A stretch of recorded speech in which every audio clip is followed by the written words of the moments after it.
안녕하세요. 사건 이슈 채널 구독, 좋아요, 알림 설정 꼭 눌러주세요. 현관문을 열었을 때 조카들 신발이 4켤레였습니다. 36이었죠. 투룸 아파트 현관에는 아이들 신발이 가득했습니다.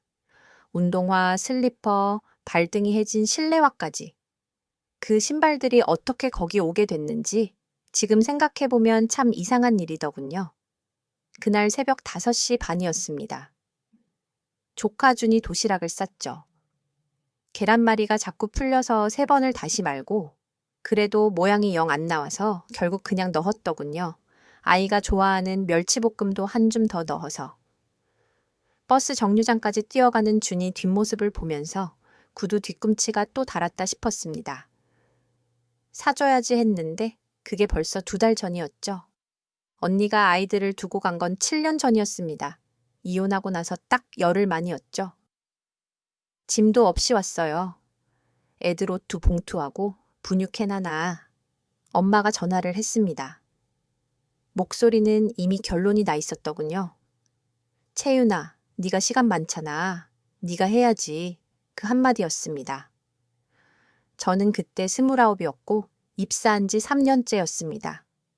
시간이 많다는 게 뭔 뜻인지 그때는 몰랐어요. 아니, 알면서도 아무 말 못했죠. 7년이 지났습니다. 그 사이 별일은 없었어요. 새벽에 일어나고 도시락 싸고 학교 보내고 밤에 숙제 봐주고 언니한테서 연락은 없었습니다. 명절도 아이들 생일도 직장 동료 유나가 한 번은 이렇게 말했더군요. 채윤아, 그냥 쓰지 말고 적어둬. 언젠가 쓸 때가 생겨. 그때는 그게 무슨 의미인지 생각도 못했죠. 그냥 가계부 쓰라는 말인 줄만 알았습니다. 그래서 적었어요. 학원비, 병원비, 교복값, 소풍 용돈까지. 한 줄 한 줄. 그런데 이상한 건 말이에요. 7년 동안 엄마가 단 한 번도 수고했다는 말을 안 했습니다. 당연한 거라고 생각하는 것 같았죠. 저도 언젠가부터는 그냥 당연한 일처럼 살았고요. 진짜 지옥은 그 다음부터였습니다. 7년이라는 시간이 어떻게 지나갔는지 사실 잘 모르겠습니다. 계절이 바뀌고 조카들이 자라고 그렇게 흘러갔더군요. 첫 해가 지나고 2번째 해가 왔을 때였습니다. 회사 선배가 소개팅 자리를 잡아줬어요. 5년 사귄 남자친구와 헤어진 지 얼마 안 됐을 때였죠. 선배가 괜찮은 사람이라고 했거든요. 퇴근하고 나서 2시간만 비우면 됐습니다. 그런데 조카 민서가 그날 열이 났어요. 38도 아니고 40 가까이 올라가더군요.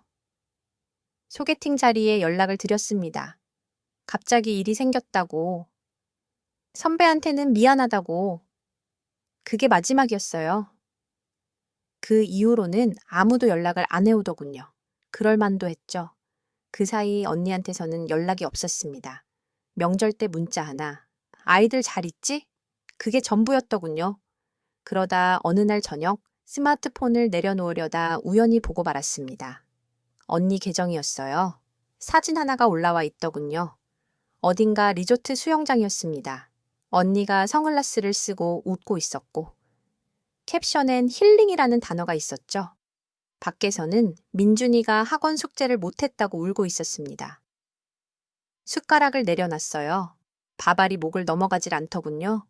엄마한테 전화를 했습니다. 엄마, 언니 연락은 돼요? 아이들이 벌써 몇 년째인데. 채윤아, 언니도 힘든 거야. 이혼하고 얼마나 상처받았겠니? 네가 좀 이해해. 이해해. 또 그 말이었습니다. 7년 동안 그 말을 몇 번을 들었는지 모르겠더군요. 전화를 끊고 나서 한참을 그냥 앉아 있었어요. 불도 안 켜고. 직장도 줄였습니다. 원래 다니던 회사에서 야근이 잦아지자 어쩔 수 없이 더 가까운 중소기업으로 옮겼죠. 연봉이 줄었어요. 그래도 어쩌겠어요. 조카들 하원 시간이 있으니까 몸도 버텨주질 않더군요. 허리가 나빠져서 정형외과를 다니기 시작한 게 그 즈음이었습니다. 의사 선생님이 물었어요. 무거운 거 자주 드세요? 뭐라고 해야 할까요? 아이 둘 키운다고 했더니 선생님이 고개를 끄덕이더군요. 그냥 그러려니 했죠. 그래도 참았던 이유가 있었습니다. 민준이가 5살 때 처음 왔을 때 그 아이가 밤마다 엄마를 불렀거든요. 잠결에 엄마이 엄마 아무것도 할 수 없었어요. 옆에 앉아서 등을 쓸어주는 것밖에는. 민서도 마찬가지였죠. 그 아이들이 자라면서 저를 이모라고 부르다가 어느 순간부터는 그냥 집에 들어오면서 다녀왔어요. 하고 신발을 벗더군요. 그게 좋았어요. 솔직히. 그러나 그해 늦가을이었습니다. 유나한테서 문자가 왔더군요. 채유나, 언니 SNS 봤어? 남자가 생긴 것 같던데. 손끝이 차가워졌습니다. 화면을 열었어요. 사진이 있었더군요. 언니 옆에 낯선 남자가 서 있었고 두 사람이 웃고 있었습니다. 캡션엔 새 시작이라는 말이 있었죠. 새 시작. 그 두 글자가 눈에서 떠나질 않더군요. 7년이었습니다. 민준이 5살부터 12살까지, 민서 3살부터 10살까지. 그 시간이 누군가에게는 그냥 지나간 시간이었던 거죠. 그날 밤 가계부를 꺼냈습니다. 한 줄 한 줄 적어둔 것들이 거기 있었더군요. 학원비, 병원비, 교복값. 유나가 그랬었죠. 언젠가 쓸 때가 생긴다고. 그때서야 그 말이 무슨 말이었는지 알 것 같았습니다. 그날 밤 가계부를 덮고 나서도 잠이 오질 않았습니다. 천장을 바라보다가 새벽 2시가 넘었죠. 그 뒤로 열흘쯤은 아무 연락이 없었더군요. 민준이 학원 픽업을 하고 민서 저녁밥을 차리고 그렇게 하루하루가 지나갔습니다. 달력을 보면 8월이 코앞이었죠. 창문으로 들어오는 바람이 아직 더웠습니다. 그러던 토요일 오전이었습니다. 초인종이 울렸더군요. 민준이가 문을 열었습니다. 그 아이 목소리가 들려왔죠. 엄마? 7년 만이었습니다. 현관에 언니가 서 있었습니다. 옆에는 낯선 남자가 있었고 그 사람이 웃으며 인사를 건네더군요. 저는 그 자리에서 움직이질 못했습니다. 채유나, 오랜만이다. 잘 지냈어? 잘 지냈냐고. 7년 만에 첫 마디가 그것이었습니다. 밥을 먹는 내내 언니는 새 남편 이야기를 했습니다. 집이 어디고, 직장이 어디고, 얼마나 좋은 사람인지를. 엄마도 맞장구를 쳤죠. 저는 숟가락만 들고 있었습니다. 밥알이 목을 내에 넘어가질 않더군요. 이제 우리 가정이 생겼으니까 애들 데려가려고. 그 한마디였습니다. 데려간다고. 민준이와 민서를, 제가 5살 때부터 재운 아이들을, 학교 입학식에 손잡고 갔던 아이들을, 아무렇지도 않게 식탁 위에서 그냥 한마디로 잘 됐다, 잘 됐어. 언니도 고생했지. 언니가 고생했다고. 엄마는 그렇게 말했습니다. 저는 컵을 내려놓았습니다. 천천히. 감사하다는 말은 없었습니다. 7년이 지나는 동안 단 한 번도 없었지만 그날만큼은 기다렸던 것 같습니다. 혹시라도 하고. 그런데 말이죠. 언니의 눈은 이미 창밖을 향하고 있었더군요. 새 남편 손을 만지작거리면서. 민서가 제 옆으로 왔습니다. 손을 잡더군요. 꼭. 아무 말 없이. 그 온기가 손바닥에 퍼졌습니다. 그 순간이었습니다. 무언가가 가슴 한가운데서 조용히 부러지는 소리가 들렸죠. 가족이니까 라는 말이 더 이상 저를 붙들지 못했습니다. 7년이었습니다. 결혼도 커리어도 몸도 다 내려놓고 버텨온 7년. 이번엔 그냥 넘기지 않겠다고. 속으로 한 번만 말했습니다. 딱 한 번만. 그리고 숟가락을 내려놓았더군요. 집으로 돌아오는 길이었습니다. 버스 창문에 이마를 기댔죠. 가계부가 아직 서랍 안에 있었습니다. 7년치. 한 줄도 빠짐없이. 3일 뒤 가족 모임 날이었습니다. 엄마가 잡은 자리였답니다. 언니 재혼 축하 겸 아이들 인계 이야기를 정리하자는 자리였죠. 친정 거실 식탁에 잡채와 갈비찜이 올라와 있더군요. 평소와 다를 것 없는 풍경이었습니다. 가방 안에 파일 하나를 넣어왔습니다. 두툼했죠. 7년치 가계부와 영수증, 통장 내역을 출력한 것들이었습니다. 직장 동료 유나가 도와줘서 항목별로 정리한 것이었답니다. 학원비, 병원비, 식비, 교복값, 한 줄도 빠짐없이. 언니가 먼저 입을 열었습니다. 밝은 얼굴이었죠. 채윤아, 고마워. 네가 애들 잘 봐줬잖아. 이제 내가 데려갈게. 새아빠도 좋은 사람이야. 엄마가 고개를 끄덕이더군요. 그래, 이제 언니도 자리 잡았으니까. 채윤이, 너도 이제 내 인생 살아야지. 내 인생. 그 말이 귓속을 파고들었습니다. 7년 전에도 그 말을 해줬어야 했댔던데 파일을 꺼냈습니다. 식탁 위에 천천히 내려놓았죠. 언니, 나 할 말 있어. 이거 한번 봐줘. 언니가 파일을 집어들더군요. 첫 장을 넘기는 손이 멈췄습니다. 이게 뭐야? 7년치 양육비 내역이야. 총 4,200만 원.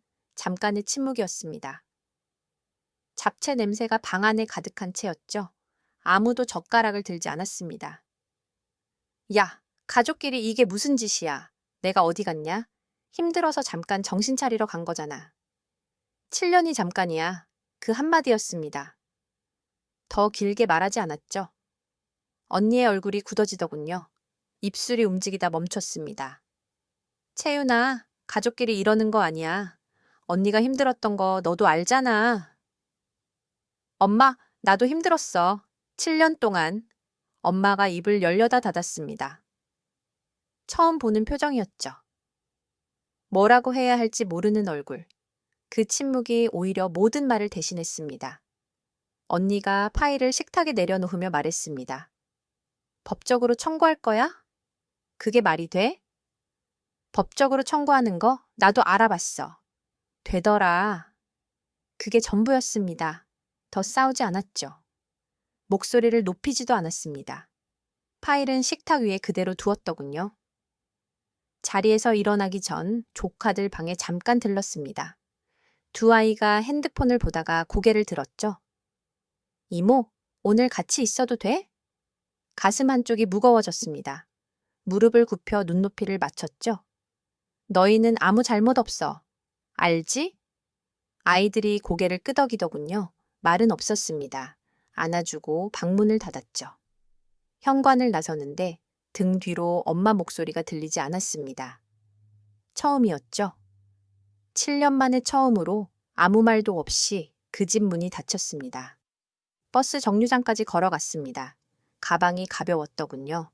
파일을 꺼냈으니까. 아니, 그것만이 아니었죠. 7년 동안 꼭 쥐고 있던 무언가를 식탁 위에 내려놓고 온 것이었습니다. 2달쯤 지났을 때였습니다. 바람이 달라졌더군요. 여름 내내 눅눅하던 공기가 어느 날 아침 갑자기 맑아진 느낌.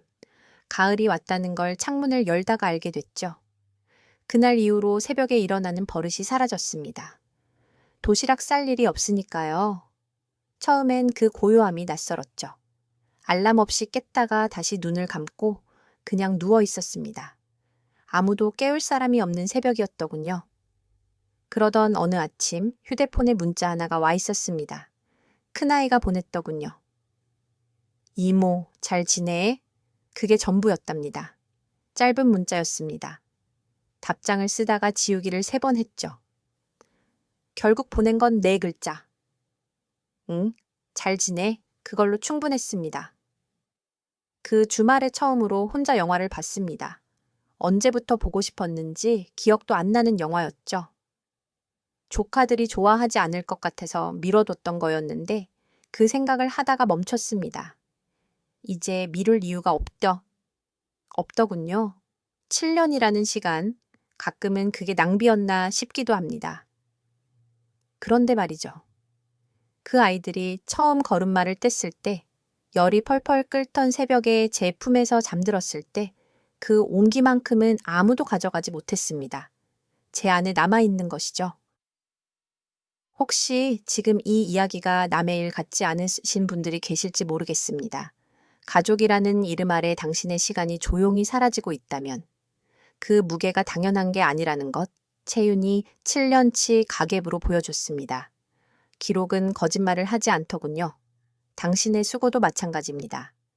요즘 채윤은 퇴근길에 가끔 멀리 돌아서 옵니다. 서두를 이유가 없으니까요. 저녁 하늘이 꽤 넓더군요. 오래 걷는 날이 늘어나고 있습니다.